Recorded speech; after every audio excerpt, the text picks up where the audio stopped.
Magandang umaga po sa lahat.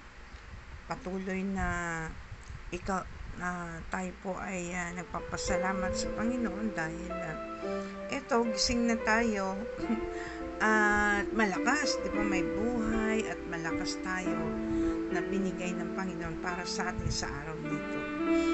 Alam niyo na gising ako ng 3:00, hindi ko alam kung nakatulog ba ako or ano, kasi nagpe-pray ako sa spirit ko, and then maya ay nag-alarm na yung cellphone. Tapos sabi, pumasok po si Pastor Greg sa kwarto at ginigising ako. Sabi ko, 5:00 na.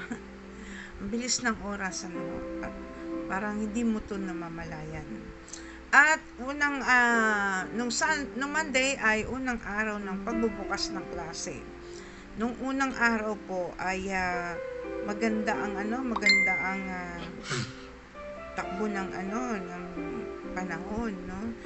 Anong pumasok po kami, pumasok si Arian, inihatid ko ay maganda ang panahon kasi medyo maaraw. Pero nung bandang siguro Miyerkules na yun ay nag-ulan na, muntik pang bumaha dito sa amin.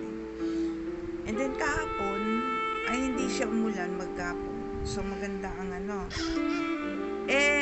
ang mahirap naman po kahapon, sobrang traffic at dami ng tao. Yung sinundo ko yung 2 days na yun na sinundo ko si Arian ay maluwag yung sasakyan papuntang Marikina, maluwag. Bakit nung kahapon, kagabi, so yung dalawang araw, Monday, Tuesday, maaga kami nakauwi at maluwag at maayos naman kami nakauwi. So tinuturuan ko po kasi si Arian na magbiyahe ng ganong kalayo, papunta at pabalik. Kahapon pabalik na kami, grabe ang tao. Punong-puno yung sasakyan ng papuntang Marikina. So wala kaming choice ni Arian. Dinala ko siya sa Pasig, palengke. Sumakay kami ng Pasig palengke at doon ay sumakay kami ng papuntang Marikina. Dahil iniiwasan ko po si Arian na umakyat pa dito sa Tulay. So sa Marikina, maluwag doon, syempre pag yun ang sakayan ng mga tao papuntang Marikina, marami na doon. Kakaunti lang ang pasahero papuntang Marikina na sumakay kami ni Arian. Pero nung nandun na kami sa Rotonda, grabe na puno ang sasakyan. Siksika, meron pang nakasabit. Kaya pala doon sa may papuntang Apex ay talagang wala kang masasakyan dahil punuan na. Inabot po kami ng 2 oras at kalahati sa biyahe. Bakit? Bukod sa mahaba yung biyahe papuntang market, pagkatapos babalik ulit yung papuntang Marikina, nahaba ng biyahe. And then ang traffic, grabe. Bakit? Opening ba ulit ng klase? Kasi nung Monday, hindi naman daw lahat ay nag-open ang klase, pero kahapon yata, ewan ko lang. At sa linggong ito ay sineselebrate po natin ang ating linggo ng wika. So mga kapatiran, mga kaibigan at mga followers po ng ating devotion na ito, binabati ko po kayo ng isang magandang umaga. At meron po tayong linggo ng wika. At sa linggong ito ay sabi nga nung nag-aaral pa kami, walang pwede magsalita ng English kundi puro Tagalog. At tingnan po natin kung makakapag-Tagalog talaga tayo ng puro, kasi ang hirap mag-Tagalog ng puro. Minsan yung mga English natin ay walang katumbas sa Pilipino. Kaya kagaya na babasahin natin, alam nyo, mas maganda po magbasa ng English na Bible kaysa po sa Tagalog, kasi mahirap nga mag-translate ng English sa Tagalog. Kaya minsan ay hindi tumatama yung translation sa Tagalog. So, excuse me po, inaantok pa ako. Ayan. Minsan po kasi walang translation ang English sa Tagalog, kaya mahirap po sa Tagalog i-translate. So, maraming English sa dito na ang hirap i-translate, ano? Pero bago po tayo magpatuloy ay nais kong batiin si Sister Yuling. Ayan, maayos na ang signal mo. Nasaan ka na? Nandito ka na ba sa Manila o nandun ka pa rin sa probinsya? So bago po ang lahat, tayo po ay magpatuloy, tayo po ay manalangin muna, no? Tayo ay manalangin. O Diyos na makapangyarihan sa lahat, patuloy ka namin pinupuri, pinasasalamatan sa lahat ng bagay na ginagawa mo sa aming buhay. Salamat po sa panibagong buhay, panibagong araw at buhay na may kalakasan, O Diyos, upang patuloy ka namin purihin at patuloy namin makita ang mga kamangha-mangha mong gawa sa aming buhay at sa aming bansa. Salamat po sa pagtulog. Salamat po sa patuloy na pagsama mo at pagtuturo mo sa amin sa oras na ito. Ikaw po ang aming maging tagapagturo ang magbibigay sa amin ng tamang kahulugan at malinis at purong salita mo, O Diyos. Ikaw po magbigay ng mas malalim na pag-unawa sa aming pag-aaralan ngayon, at ikaw po ang magsalita sa pamagitan ko. Salamat po, Diyos. At ito po ang aming dalangin sa pangalan ng aming Panginoong Hesus. Amen at Amen. Ayan po ang ating pong pag-aaralan sa umagang ito ay mula po sa Mark o Marcos. Mark chapter 9 verse 14 hanggang 27. Ang ano po kasi kahapon ay pinag-aralan niyo po ay yung tungkol din sa Mark din, di ba? At marami pong bagay dito sa babasahin po natin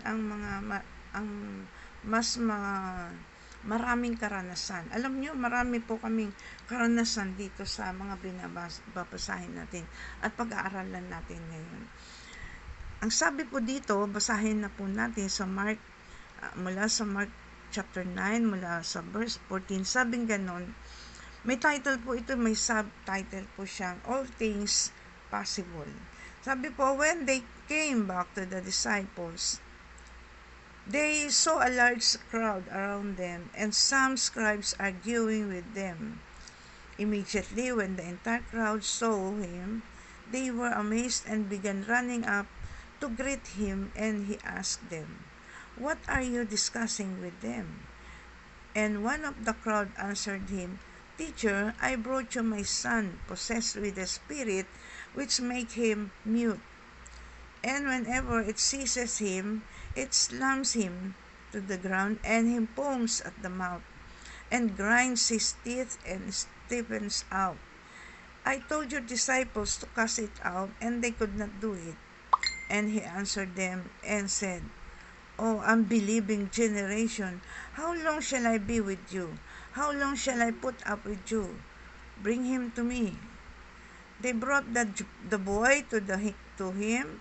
When he saw him, immediately the spirit threw him into a convulsion, and falling to the ground, he began rolling around and foaming at the mouth. And he asked his father, "How long has this been happening to him?" And he said, "From childhood it has often thrown him both into the fire and into the water to destroy him. But you can do anything. Take pity on him and help us."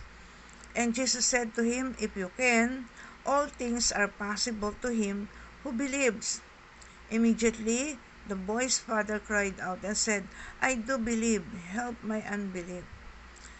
Then when Jesus saw that a crowd was rapidly gathering, he rebuked the unclean spirit, saying to it, "You deaf and mute spirit, I command you, come out of him and do not enter him again." After crying out and throwing him into terrible convulsions, it came out, and the boy became so much like a corpse that most of them said, "He is dead." But Jesus took him by the hand and raised him, and he got up.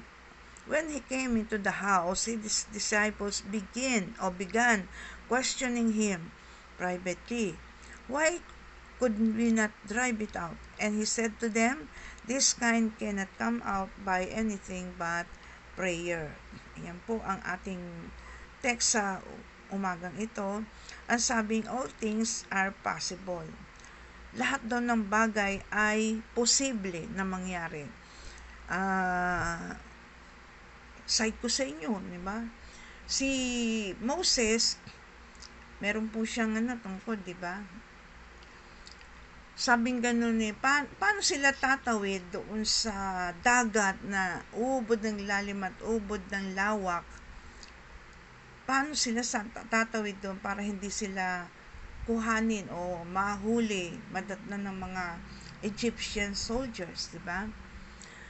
Ang Panginoon, may magagawa talaga siya. Pero, ano ang sabi ng Panginoon kay Moses?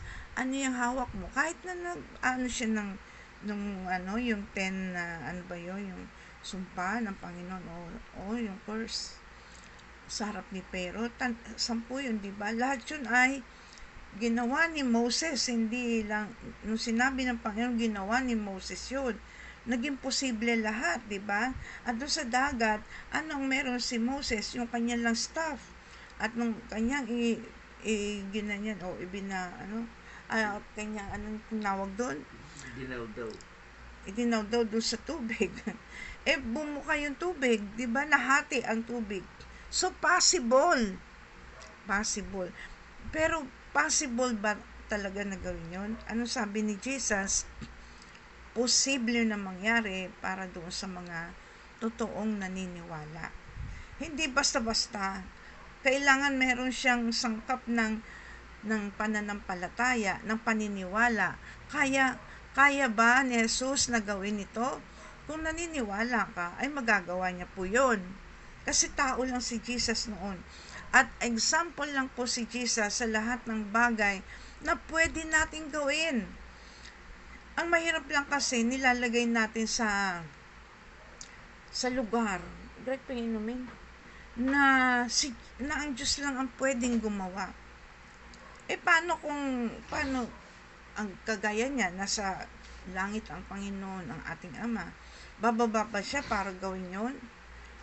Ano sabi, nasa Diyos ang awa, nasa tao ang gawa. Yun ang magandang hindi salawika yun, kundi quotation ng matatanda na kung ikaw ay gagawa, ikaw ay kikilos, ang Diyos ang magbibigay ng himala. Alam niyo, totoo din yun, di ba? Good morning, Brother Efren and Sister Mercy. Kasi, hindi naman bababa ang Diyos dito. Kagaya Moses, bumababa ang Diyos dito para hawiin yung dagat. Hindi naman, di ba? So, ang ibig sabihin, ang tao ang gagawa. Ang Diyos ang magsasabi kung anong gagawin, pero ang tao din ang gagawa o magsasalita. Kaya nga dito, makikita po natin dito, yung may nagtatalo ang mga siyempre ang pinagtatalo ng mga scribes at ng mga religious leader ng panahon na yon. Siyempre mainit, sobra. Siyempre ang pinagtatalunan ay anong sakit meron yon. Excuse me po, init. Anong sakit meron yung batang yun, yung anak ng mama na yun? Bakit? Pag siya ay sinusumpong ay nangingisay at bumubula ang bibig at matutumba na siyempre. Alam niyo po ba kung anong sakit yun? Meron po tayong nakikitang ganyan ngayon, hanggang ngayon meron po. Yung epileptic, ayan. Epileptic, nagkukumbulsyon, di ba? Nangingisay yun, tsaka bumubula ang bibig at natutumba na kung saan siya nandoon. Mahirap sabihin sa kanya na si Pastora Yoli nanonood. Mahirap pong sabihin sa tao kasi baka magalit. Pero 'di ba, ang lahat ng sakit at karamdaman ay galing sa kaaway kay Satanas. Binibigay niya ito para pahirapan ang lahat ng tao na na gusto niya nakunin or gusto niya na sa kanya tumingin, no? Pero syempre, meron tayong makapangyarihang Diyos na dapat nating tawagan at siya lang talaga ang may kapangyarihan magpagaling. Yan na, magpagaling. Anong sabi niya dito sa mga sabi dito sabi ng tatay ng bata, kinuwento ng tatay ng bata, sabi ganon, ito kasing I told your disciples to cast it out and they could not do it. Ayan. Disciples. Kasi disciple pa lang naman sila noon eh. Tinuturuan pa sila ng Panginoon ng panahon na yun. Tinuturuan pa lang sila ng Panginoon. At pinapakita ng Panginoon ng panahon na yun kung ano ang pwedeng gawin ng mga apostol, ng mga disciples. Diba? Kasi po nung matapos ng pagtuturo ng Panginoon, umakyat na po siya sa Ama sa langit, ay naging apostol na po itong mga disipulo niya nito. Na ibig sabihin ay ibinigay na ng Panginoon ang lahat ng kapangyarihan na meron siya. Kung ano meron ng Panginoong Jesus, meron na din yun.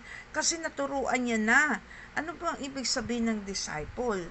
Ang disciple, ibig sabihin po, kung ano ang meron ka, ikinakarga mo na, ipinamamana mo na doon sa taong tinuturuan mo or dinidisciple mo. Lahat ng bagay na dapat niyang matutunan, lahat ng bagay na dapat niyang malaman, ay itinransfer mo na or in-extend mo na sa kanya ang sarili mo. Kagaya ng Panginoong Jesus. In-extend na ng Panginoong Jesus ang kung ano ang meron siya, kung ano yung nasa isip niya, kung ano yung sasabihin niya, meron na siya na makikita at makikita natin sa mga disciple. Si Kimmy loves me. And makikita po natin na nung maging apostol na itong mga disciple, ibig sabihin ay meron na silang mga giftings na binigay ang Panginoon na pwede na nilang gawin at sabihin yung mga ginawa at sinabi ng ating Panginoong Hesus. Yung mga itinuro ng Panginoong Hesus ay dapat gawin na rin nila, no? On the job training sila, nakita nila kung paano ginawa ng Panginoon ang lahat ng mga himala. So, nung mawala na ang Panginoon, in-extend sa kanila yung mga kapangyarihan na ganon, yung authority. So dito, ano sabi ng Panginoon dito nung sinabi ng Ama na hindi nila magawa yung mga apostol na ay mga disciples na yan, hindi nila magawa sabing ganon. And anong sabi ng Panginoon? Oh, unbelieving generation, how long shall I be with you? How long shall I put up with you? Ang ibig sabihin nito, naituro ko na sa inyo, nakita nyo na bakit hindi nyo pa magawa? Hanggang kailan ba ako mananatiling kasama ninyo? Hanggang kailan ba ako mananatili dito sa piling nyo para gawin ang mga bagay na ito? Nakita nyo, disciple pa lang sila pero pwede na, di ba? Pwede na. Yun lang po. Ang mahirap dito ay yung epileptic na sakit, yung inaalihan po siya ng masamang espiritu. Kasi kaya natin masasabing masamang espiritu, kagaya po nung sinabi, meron po siyang may bumubula ang bibig at nagkukumbulsyon at natutumba na kung saan siya naroon. So, ang sabi ng Panginoon, sige, dali mo dito. At yung sakit na yun ng bata ay nagmula pa noong siya ay bata pa, childhood. Sabi ng Ama, yun po ay At anong ginagawa ng batang yun kapag siya ay inaalihan na o sinusumpong? Excuse me po.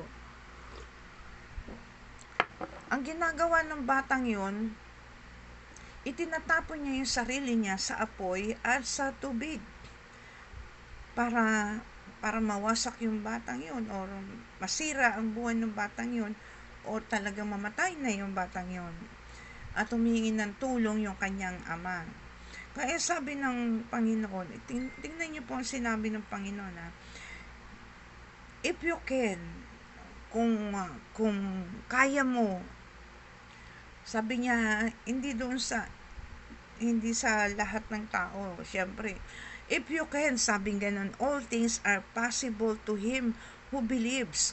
If you can, sabi ganon, kung kaya mo, lahat ng bagay ay magiging imposible sa iyo kung ikaw ay maniniwala. Yan po ang problema sa atin kahit mga tawag na nila yung sarili nilang Kristiyano. Pero hindi pa makagawa ng mga bagay na ganun. Alam niyo, prayer ko sa Panginoon, kasi meron po akong ayan, si Pastor Rayoli, alam niya yan. Kapag pero ito, naririnig ko muna sa Panginoon, hindi ko basta binibigkas ito or dineclare. Kailangan marinig ko muna sa Panginoon bago ko sabihin, kahit na masakit sa tao. At yung mga tao na yon na nag-ano sa akin, nag-request, ay okay na sa kanila, tama na. Alam nyo, ang unang-una kong nagawa or na-practice, hindi ko rin akalain yun no? Bigla lang dumating yun sa kaisipan ko. Kasi ang prayer, kasi si Pastor Greg, bago pa lang siyang Kristiyano, no? Bagong-bago pa lang, ay meron po siyang dinadala sa Panginoon na isang matanda, yung kasera namin sa Marilao, si Tatang ang tawag namin doon. Si Tatang po kasi ay nagkaroon ng sakit na, ano ba yung sakit niya? Dinadialysis, no? Ha? Basta malubhang sakit. Ang ginagawa siyempre, yung mga mahal niya sa buhay, siyempre, ang gagawin po natin ay dadalhin po natin siya sa manggagamot na magpapagaling. So, yung kanya pong mga manggagamot, yung kanya pong pamilya, ay dinadala po siya, siyempre, hindi naman nila alam, dinadala po siya sa bundok, sa mga albularyo, no? So bababa ulit, uuwi. Yung medyo malakas na naman, pero hindi naman po siya lumalakad. And then, pagka sinumpong ulit, akyat ulit sa bundok. At hanggang sa nahirapan na yung pamilya, hanggang sa, alam niyo po, ang ginagawa na ng pamilya niya, nagagalit na sa kanya, naiinis na doon sa kay Tatang. Kasi nga, pag dumaing talagang matindi at syempre, paglilingkuran siya, di ba? Hindi na siya nakakabangon o bumababa. So, anong mangyayari? Doon na siya. Wala pa, hindi pa uso ang diaper noon.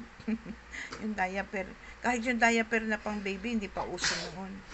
So, anong ginagawa? Doon na, lahat sa higaan. And then, hindi siya kumakain ng hindi pwede sa kanya kasi nga, nahirapan na siyang umuya, matanda na.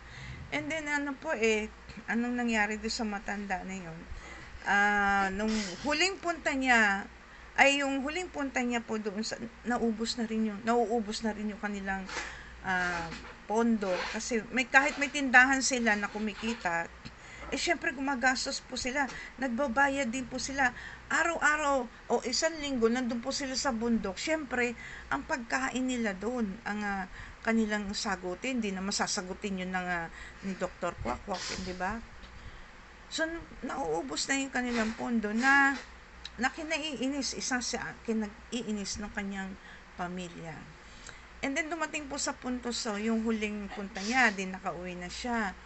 Ang prayer ko po, ganito, Panginoon, sabi ko, bago mo kunin si Tatang, makausap ko muna siya. Yan. Yun ang prayer ko lang, makausap ko muna siya. So, nung galing po kami sa church, kasi nga bagong Kristiyano na si Pastor, nung galing po kami sa church, sinalubong ako nung kanyang manugang. Sabi, naku te, si Tatang mamamatay na, sabi ba naman.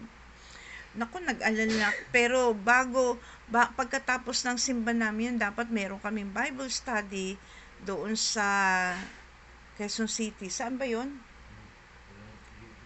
Sa North Olympus, sa Quezon City po. Marilao, tapos North Olympus, meron kaming Bible study doon. Alam niyo, hindi po ako nakapunta doon. Hindi kami nakapunta doon sa Bible study dahil pinuntahan ko si Tatang. Kinausap ko po siya at ang dami ko nga, nung pumasok ako doon sa bahay nila, sabi ko, Tatang, kumusta ka na? Sabi, alam mo, ano siya, nakasandal siya sa mga unan. So, nakaupo po siya sa kanyang higaan. Sabi niya, eto, lumalaban kay kamatayan. Sabi ba naman eh.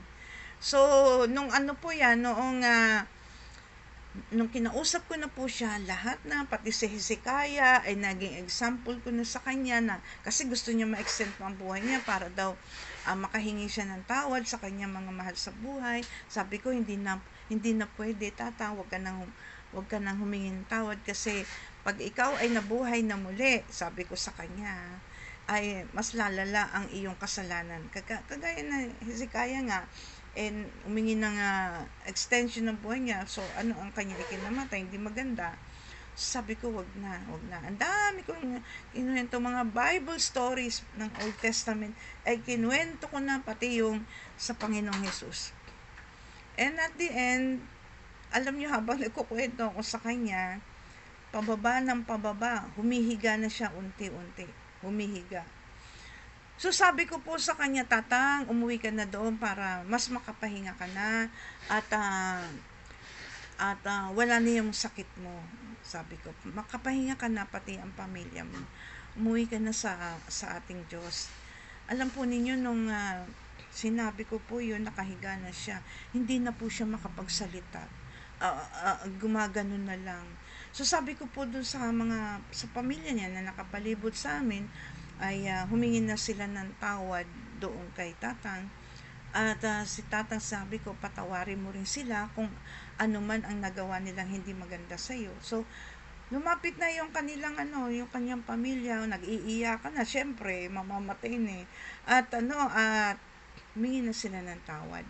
And then, sabi ko, dali nyo dito yung kanyang anak, may anak siya sa labas eh, para makausap o makita o magkaano sila, magkapatawaran. So, dinala doon, sinundo yung anak sa labas at nag-usap silang mag-ama. Pinabayaan ko po sila na mag-usap, na mag-iyakan, magpaalamanan. And sa may pintuan, merong nag-aabang na seminarista na may daladalang ribulto at mga tao na mga osyosero, mga marites. Ang dami doon sa may pintuan nila. Sabi ko, wag kayong papasok. Sabi ko, kahit doon sa seminarista, bawal pumasok, huwag papasok. Ang tapang ko din nung panahon na yun. So, nung binawalan ko silang pumasok, and then, tapos na magpaalaman, pinuntahan ko na si Tatang, at kinausap ko na, sabi ko, Tatang, ready ka na, sabi ko. Ready ka na, Tatang, sabi ko. Gumaganon lang siya eh. Pero inyo, within 20 minutes, ay si Tatang, pahinga. Inatid ko po si Tatang. Ayun yung first time ko na makipag-usap sa mamamatay na, and naihatid ko po siya hanggang sa kabilang buhay. Kasi habang siya po ay, nung una po, hindi po siya alis. Alam niyo kung bakit?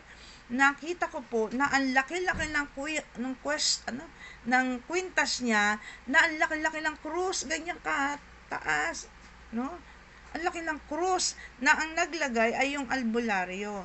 So sabi ko, tanggalin niyo yung krus na yan, yung kwintas na yan, kasi hindi talaga makakapahinga si Tatang hanggat nandiyan yan. Alam niyo, nung tinanggal po yung krus na yun na napakalaki na, saka lang po siya parang naluwagan at bumigay. So, hinatid ko po siya. Ano po ang sinasabi ko? Sabi ko sa kanya, sabihin mo, Tatang, Jesus, I love you. Ayun lang, Jesus, I love you. Jesus, I love you. Yun lang ang sinasabi ko na sabihin niya. And then, alam po nyo, hanggang sa, nasasabi niya, I love you, gumaganon. So, pagkatapos po nun, nawala na yung Jesus, I love you niya. So, pinag-pray ko na po siya at tumayo na ako kasi wala na siya eh. Tapos na siya di ba? And si Pastor Greg, ang ginagawa niya, nag-i-intercede po siya doon sa doon sa kabilang dako. And alam po ninyo, nung tumayo na ako, nag-iyakan na, syempre nag-iyakan na yung pamilya niya. Sabi nung kanyang anak na isa, pastora na ba ako nun? Sister pastor ka ni dati. Ano ang ginawa mo? Sabi niya, at bumigay na si Tatang. Sila naman nag-request nun no? Sabi niya, 20 minutes lang daw ang usapan namin ni Tatang. 20 minutes, within 20 minutes ay namaya pa si Tatang. Yun ang first time ko po na ginawa na hindi ko alam na mangyayari yun, pero sinabi lang sa akin ng Panginoon na habang ginagawa ko yun, hindi naman talagang umaagos lang yung sinasabi ko, umaagos, parang sabi nga para lang siyang ulan na bumababa. Hindi ko man naririnig hindi ko naririnig ang sinasabi ng, pero siya mismo yung nagsasalita sa pamagitan ko. Bumababa ang mga salita na dapat kong sabihin kay Tatang. And then yun ang unang-una kong experience na naghatid ng mamamatay sa ating Panginoon. Ako din nagulat din ako paano nangyari yun, 20 minutes, no? At si Pastor Greg nagtatangs na doon sa kabilang dahil na po siya nag-intercede, at alam po ninyo, pinipigilan pa siya ng demonyo na manalangin. Inaatake din po siya ng demonyo sa kanyang pananalangin. And then ang mga sumunod po doon, ewan ko kung bakit nagkaroon ng mga kasunod yun, meron ako mga pinauwi sa Panginoon. Meron nga dyan, nirequest pa ako Sabing gano'n yung daddy daw niya, sa linggo na sa ospital. Baka pwede kong ipag-pray. Ang naman nila is ipag-pray. Paano kung kukunin na siya ng Panginoon? Sabi ko, okay lang kasi pagod na rin. Hirap na yung daddy niya, hirap na rin. Mahirap din yung may sakit. Hirap ka na. So, nandun po siya sa ospital. So, pinuntahan ko po. Kinausap ko yung daddy niya. Nagkwentuhan pa kami. Pero nakakoma na po siya. Kinuwentuhan ko siya, nagpapatawa pa nga ako casual lang na pakikipag-usap sa kanya. And then sabi ko, daddy, uwi ka na, sabi ko ganun sa kanya. Yung pagsasalita ko parang lang, yung buhay siya, nandyan lang siya na binibiro ko pa nga siya And then alam niyo po, 2 days after, bumigay. Nagtaka ngayon yung asawa, si Mami. Sabi niya, ano bang ginawa mo? Hindi ko rin po alam. At marami po yan. Mga unbeliever, ito si Pastor Greg, merong kakilala sa Lupon o sa barangay, na sabi niya ganun ay, Pastor, ipag-pray mo nga yung ganyan-ganyan. Yung mama na yan. Nasa ospital, ngayon gusto na ng pamilya na kung siya ay kukunin na ng Panginoon o mamatay na, kunin na siya kasi meron pong may due date po sila dito sa Pilipinas dahil lahat po sila ay nasa abroad na. Yun na lang mama na yun ang nandito sa Pilipinas dahil ayaw niya sumama doon. So, ito naman si Pastor Greg, sinabihan ako, halika, punta tayo sa ospital. Yan.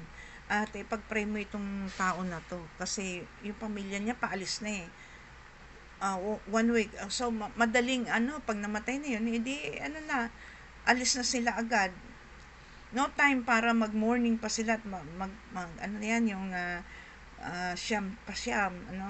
So, pagkatapos nun kinausap ko muna, nilid ko muna siya sa repentance, and then pinakilala ko ang Panginoong Jesus at kung ano ang kanyang kahihinatnan kung hindi siya magsusuko ng buhay sa Panginoon. Nakakoma ba yun? O hindi? Sumunod siya sa prayer ko. Kasi parang emergency na yun no? ASAP. So pagkatapos po yun, kinabukasan. Wala na. So, syempre, nagpasalamat po ang kanyang pamilya dahil nakaalis na rin sila after ilang araw. At marami po, meron pa po mga pastor, mga asawa ng pastor pag-pray mo nga yung ama ko kasi hindi pa siya yung ibig sabihin mo wala. Sabi ko, bakit ako, layo-layo niyo po, nasa Laguna kayo, nandito ako. Mag-pray na kayo at pagpe-pray ko na lang. Dito na lang ako magpe-pray. O, alam nyo, nag-pray siguro sila, tapos pinag-pray ko talaga, ilang araw lang namatay. Marami na po akong karanasan na gano'n, kaya ang tawag nga sa akin is, anong tawag sa akin? Prophet of Doom daw yun. Pero hindi po totoo yun. Kasi, sinasabi ko lang na umuwi ka na kapag sinabi ng Panginoon. Merong pong sinasabi ng Panginoon. Ito po yung pinakalas. Kahit na si Pastor Greg, ganun ang sinasabi ko, yung mga sinasabi ng Panginoon, kaya wala akong sinabing, sabi ko, ay gusto mo na bang mamatay? Ginaganyan ko lang siya. Pero hindi naman siya kinukuha. Noon, nung hindi pa siya Kristiyano, sinabi ko sa Lord, Panginoon, kunin mo na nga ito, istorbo na ito. Hindi naman siya kinuha ng Panginoon. At ang nangyari ay binago siya ng Panginoon. Kaya naging pastor siya ngayon. Meron pa nga yung huli na pinag-pray ko kasi meron po siyang cancer at nag-develop na yung cancer niya at tinaningan na siya ng doktor. Pinauwi na nga Ayaw nung asawa na ipag-pray ko kasi daw, yun nga po, pag pinag-pray ko, baka umuwi na rin yun sa itaas, sa Panginoon. So, ayaw niya, wag ito ang magpe-pray sabi niya kay Pastor Greg. Wag siya magpe-pray, sabi ba naman? Sabi ko, bakit? So, sabi ko doon sa kasama naming isang pastor, sige June, ipag-pray mo na. Di pinag-pray niya. Siyempre, ang prayer niya, kahit na yun ang gusto niyang mangyari. So, ako nag-pray. Wala naman sinabing Panginoon na kukunin niya na yung babae, yung asawa ni pastor. Wala naman sinabing Panginoon na kukunin na niya So, ang diniklara ko sa kanya, kalakasan at kagalingan ng sakit at karamdaman niya. Alam po ninyo, nung nandun pa po kami pabaling-baling po siya ng higa sa kanya higaan. Tatlong araw nang hindi natutulog, kaya yung mata niya talagang, at ang payat-payat. Pero alam po ninyo, nung pinagpipray ko siya, tumatayo, upo, upo. Siguro pag nangangawit siya nakatayo, upo. Pagkatapos nung matapos na po kaming mag-pray, alam po niyo nangyari sa kanya, na baling-baling ulit siya kasi mainit doon sa loob. Sabi namin ni Pastor Greg, ihiga niyo siya doon sa may aircon. Kasi may kwarto sila doon na may aircon. Gusto nung babae. So, tumayo naman siya. Alam niyo, lumakad po siya. Siyempre, may alalay. Alam namang siya na mag-isa hinang-hina nga siya dahil unang-una, ang kinakain lang niya ay lugo-luga, soft diet, plus hindi siya nakakatulog, plus ang payat-payat, at kahit na pong pilit niya na gusto niya makatulog, di po siya makatulog. So, dinala po siya doon sa kwarto na may aircon at pinahiga po siya doon. At salamat sa Panginoon kasi bago kami umalis, ay hindi naman siya nagbibiling-biling na parang sa akin, parang nakatulog naman siya kahit na mababaw lang. Sabi ko, kahit mababaw lang ang tulog mo, matulog ka. Sabi ko gano'n. At salamat sa Panginoon kasi nakita ko na may nangyari. No? Sabi ko sa Panginoon, Panginoon, ikaw ang lumikha sa kanya. Palitan mo ang lahat ng mga bahagi ng katawan niya na may diferensya na. Palitan mo na ng bago. And I pray and I pray na talagang lumakas siya. At kung ano man na may diferensya sa kanyang katawan, dahil nga sabi, may cancer, ay palitan na ng Panginoon. Kasi marami pa siyang pwedeng gawin Hindi pa nga yung asawa niya, sabi ng asawa niya, Pastor, pag siya ay nawala, ang hirap para sa kanya. Kasi itong asawa niya ang talagang kumikilos at gumagawa ng kanyang mga dapat gawin, yung nagpe-prepare na, chine-check yung kanyang preaching, marami po, at maraming nangangailangan sa kanya. Kaya sinabi ko sa Lord, buhayin mo po siya, Panginoon, bigyan mo ng lakas, hindi para sa kanya lang, kundi para sa mga taong nangangailangan sa kanya. Yun po ang prayer ko. And salamat sa Panginoon kasi nakikita ko naman yung improvement. At hanggang ngayon ay kumustahin mo nga pala yun, Greg. Salamat sa Panginoon. Kaya nga po, ito, ano sabi ng Panginoon? Kung naniniwala ka, walang imposible. Kasi kung naniniwala ka, gawin mo. Hindi yung hihintay mo pa si Jesus. Pag sinabi mo, Panginoon, ganito gawin mo. Yung sinabi ng di ba, ng mama. Bababa si Jesus? O kaya pag sinabi mo, biglang tatayo? Hindi po. Kasi merong kagaya nung pinag-pray ko huli, bigla ba yung tatayo? Siyempre hindi. Unti-unti kasi mahina ang katawan At hindi naman agad-agad nagmamanifest yung mga declaration mo sa kanya. Mga ilang araw, kita niyo yung isang namatay 20 minutes namatay yung unang-una kong experience. Within 20 minutes namatay. Yung iba after 2 days, after 1 day, kasi hindi naman agad-agad nagmamanifest yung prayer. Kahit sa mga may sakit, sabihin mo, Panginoon, gusto kong pagalingin mo ito. Hindi naman agad diyang gagaling. Alam niyo po, dinidevelop din ng Panginoon yung ating faith, yung ating pananampalataya. Yung paniniwala po natin ay inuuwi niya sa pananampalataya. At magtiwala. Kailangan lang po magtiwala tayo sa Panginoon Dahil kung hindi, walang mangyayari po sa ating mga prayer. Sabi nga niya dito, kung gusto mo, kung kaya mo, sabi niya? If you can, kung gusto mo, all things are possible to him who believes. Ako nga, di ba? Ako na lang kasi ang experience. Experience ko kasi ang kinukwento ko. Ako nga pagka umuulan, ang lakas ng ulan, syempre bumabaha dito Pag bumaha na sa kalsada, aakit, unti-unti dito para yung bahay namin na bumaha. Ilang beses na kasi kami binaha. Dadalawa na lang kami ni Pastor Greg dito. Sabi ko sa Lord? Panginoon, alam mo, ang katayuan namin ni Greg, matanda na kami, hirap na kami maglimas. Hindi na kami bata para maglimas. Kaya ang sasabihin ng Panginoon sa akin, di bawalan mo. Di ba? Bawalan ko po yung yung ulan. Sumusunod po Kahit naman hindi agad-agad, minsan abrupt yung pagkasabi ko niyan, tigil agad. Pero minsan, lulukohin ka pa ng ulan, lalong lalakas. So, paalisin mo na, patigilin mo ulit, no?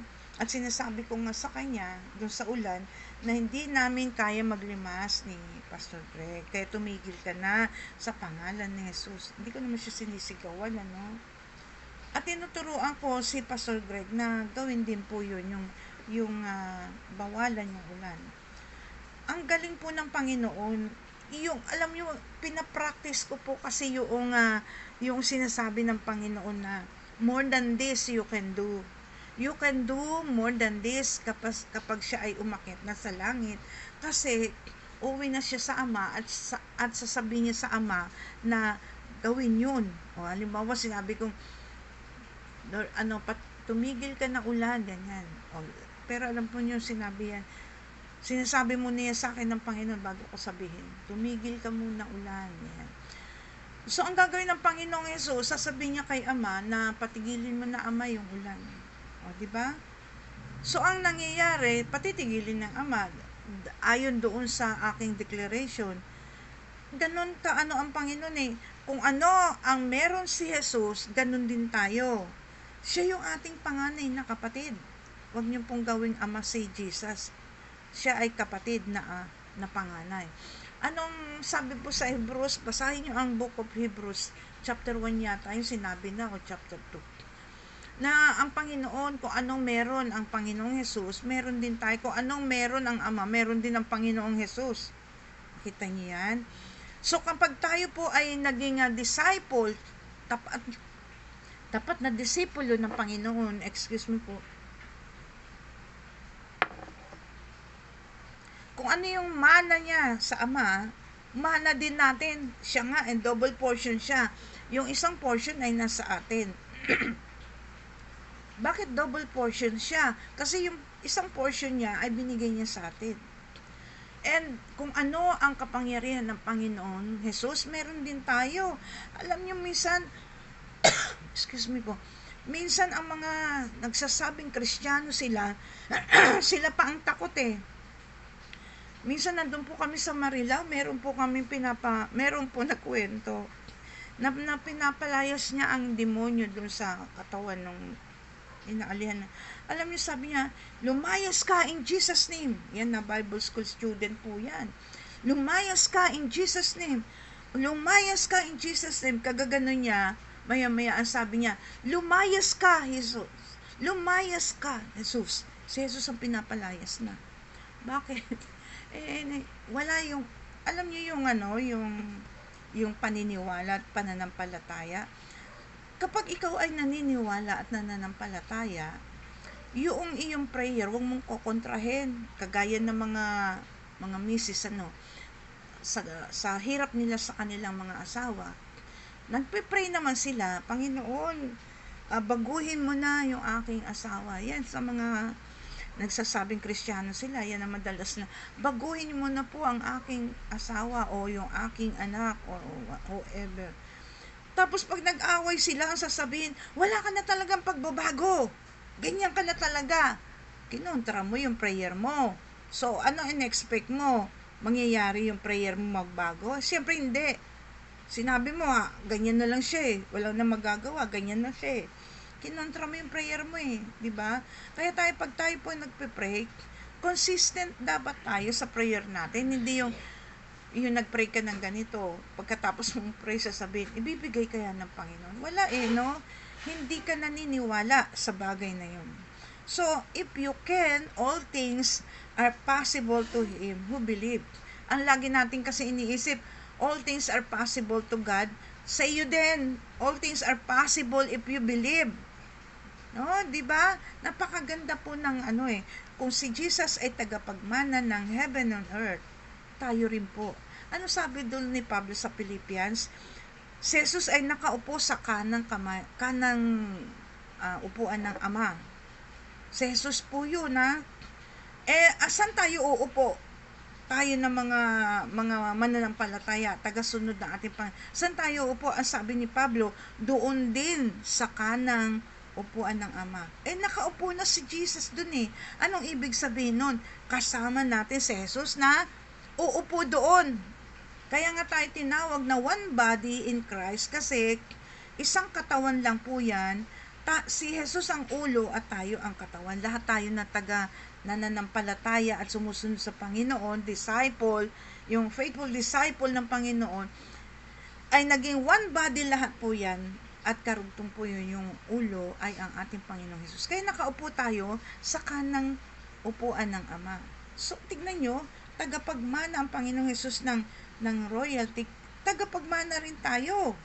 Kung ano meron ang Panginoong Jesus, meron din tayo. May kapangyarihan ng Panginoong Jesus, meron din tayo. Hindi lang natin pinapractice. Hindi lang natin ginagawa. Bakit? Hindi kasi tayo naniniwala. Sinasabi natin, syempre si Jesus yan eh. No? Si Jesus yan eh. Mamuhay po tayo ng katulad ni Jesus at magagawa po natin ang mga bagay na ginawa ng ating Panginoon. Yung mga apostol niya, may mga kapalpakan din niya. Akala nyo ba perfecto yan nung sila ay tao pa? Hindi. Nag-aaway-aaway pa nga yan eh, di ba? Nag-aanuan pa yan eh. Si Pablo lang yata si Pablo madalas magalit. Kahit si Pedro, nirebuke ni Pablo eh. Ibig sabihin, nung sila ay naging apostol na, nakagagawa sila ng mga himala at wala nang imposible sa kanila sa pangalan ng Panginoon. Nag-aaway-aaway at may mga diferensya pa sila. Hindi po sila perfecto. Nakita nyo doon sa Acts na sabing, rise up and walk in the name of Jesus. Kasi humingi ng donasyon yung nakahiga na sa banig kasi hindi na siya makalakad, makatayo. Humingi ng tulong kay na Pablo, napagalingin siya. O, tubirin nyo, humingi ng tulong na pagalingin siya. Tayo mga sinasabi natin mga Kristiyano, di ba? Sinasabi rin sa atin, ipag-pray mo naman ako para sa aking kagalingan. Di ba? Ba't hindi natin gawin? Subukan nyo lang po. Unti-unti lang. Hindi ko naman sinabing lahat eh. Unti-unti lang. Kasi ako unti-unti ko lang ginawa. Nung pumasok sa aking understanding, yung salita ng Panginoon, na itong unos, itong bagyo, nakasakay sila sa sa bangka, na utusan ng Panginoon, nag-umpisa akong mag-isip at manalangin. So, ang nangyari, ayun po, inutusan ko lang yung inutusan ko lang ang ulan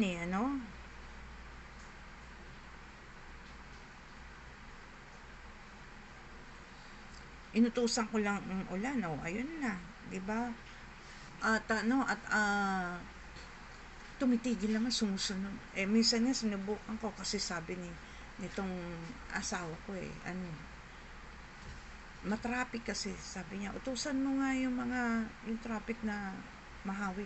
Meron po tayong ministering angel, yung tinatawag ng iba na guardian angel.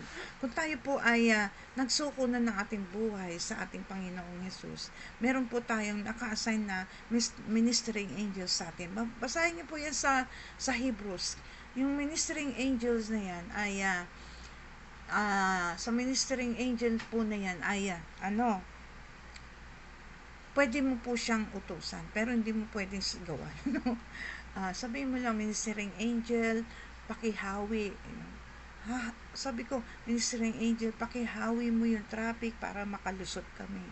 So, ginagawa naman po niya. Ministering angel sila ang tumutulong sa atin para tayo ay makagawa ng mga bagay na dapat natin gawin na buong himala. Kaya mga nagsasabing Kristiyano, subukan niyo po kasi meron po tayong kapangyarihan. Ngayon, itong merong epileptic na itong batang ito ay gumaling, di ba? Dahil pinagaling ng Panginoong Jesus. At anong sabi, ang bagay na ito ay hindi nakukuha sa basta prayer, sa basta ganun-ganun lang. Kailangan itong panalangin. Kaya nga tayo po ay mamuhay sa panalangin.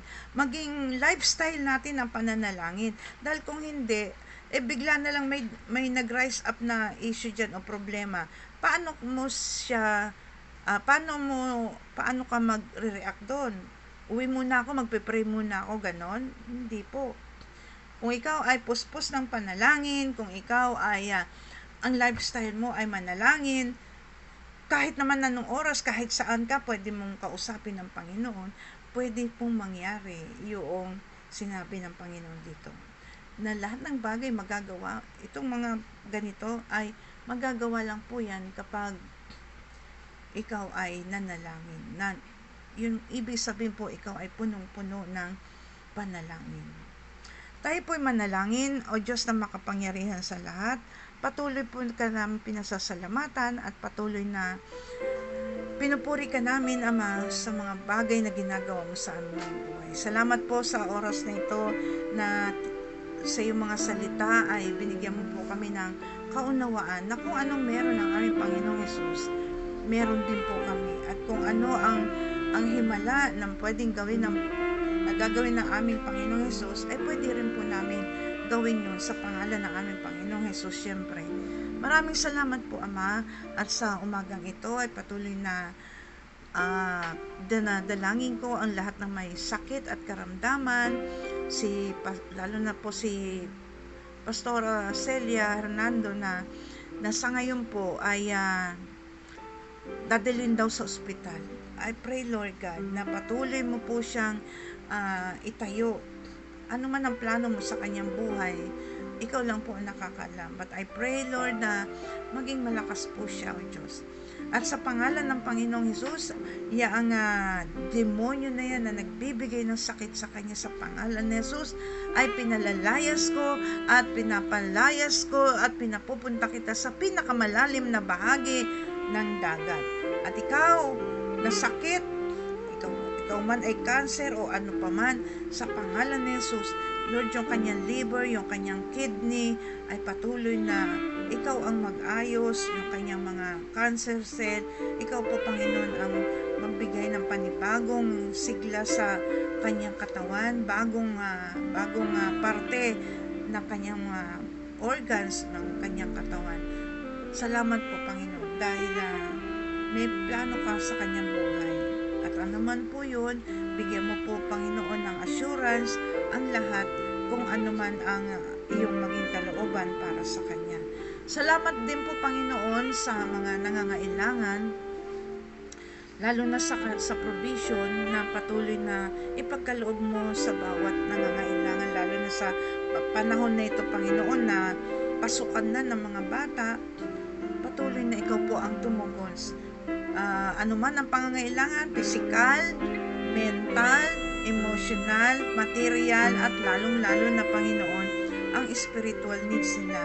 Patuloy na ikaw po ang tumugon sa mga pangangailangan nito. Salamat din sa pag-iingat mo, Panginoon, sa aming bansa, ang Pilipinas, ang iyong lupang hinirang, dahil patuloy na ikaw ang nag-iingat, at anuman ang mga problema, bagamat maraming problema, ikaw din po ang mag-ayos nito sa pamamagitan ng aming Pangulo at Pangalawang Pangulo. Pagpalain mo po ang aming Pangulo, ingatan mo po siya, kasama ng aming Pangalawang Pangulo, at hayaan mong ikaw po ang makapangyari sa kanyang buhay, sa kanilang buhay. Ang iyong bayang Israel, salamat po, Diyos, dahil hindi mo hahayaan na mapahamak ang iyong bayang Israel. At patuloy na dalhin mo ang kapayapaan sa bayang Israel sa pamamagitan po ng aming Panginoong Hesus. Patuloy na pinasasalamatan ko din, Panginoon, ang mga taong dinala mo dito upang makasama ko sa devotion, katulad po ni Sister Yuling at ni Brother Efren at ni Sister Mercy, at meron po mga pangalan dyan, Sister sina Yoli, Pastor Yoli, at sino man po ang ngayon, hindi ko na makita ang pangalan dito. Patuloy na ikaw po, Diyos, ang magbigay ng lahat ng kanilang pangangailangan. Pagpalain at ingatan mo po sila. Maraming salamat, Panginoon, at patuloy na ikaw po maluwalhati sa gawain na ito at sa aming buhay, lalo sa maghapon ito. Ingatan mo po ang bawat isang Pilipino sa pangalan ng Panginoong Hesus. Amen and amen. Maraming salamat po sa mga kapatiran, sa lahat ng nanonood nito at kasama sa devotion. Salamat po sa inyong pag-share at sa inyong reaction. Sabihin nyo na rin po doon sa sinishare nyo na i-subscribe na po para po mapanood po doon sa video yung mga nakaraan po, ano. At kung meron po kayong bell doon sa itaas, ay i-click nyo na rin po para ma-update po tayo kung ano ang sa mga gawain natin. Ito pong programa na to, o devotion na ito, ay ginagawa po mula Lunes hanggang Linggo, 5:30 to 6:30 po ng umaga. Araw-araw po yan. At salamat po dahil patuloy kayong sumusubaybay. At ang programa po ito sa Facebook ay nandun po siya sa Pags Family, ay Pags Channel po, yan po ay Facebook. Sa YouTube naman po ay Pags Family Channel, ninyo makikita. Kaya maraming pong salamat sa inyong patuloy na pagsubaybay. Ito po ang inyong lingkod, Pastora Tess Pagulayan, nagsasabing mahal po tayo ng Diyos, huwag po nating pag-aalinlanganan, huwag po tayong magdududa sa sinabi ng Panginoong mahal niya tayo, for God so loved the world. And hindi po niya tayo iwanan at hindi niya tayo pababayaan. Hanggang bukas po, muli tayo magsama-sama bukas. Biyernes na, ang bilis ng araw. At hanggang sa muli ay patuloy po natin subaybayan ang devotion. Bye-bye! Pagpalain po tayo ng Panginoon, lahat po tayo ay patuloy na mamuhay sa gitna ng kalooban ng Panginoon. Pagpalain po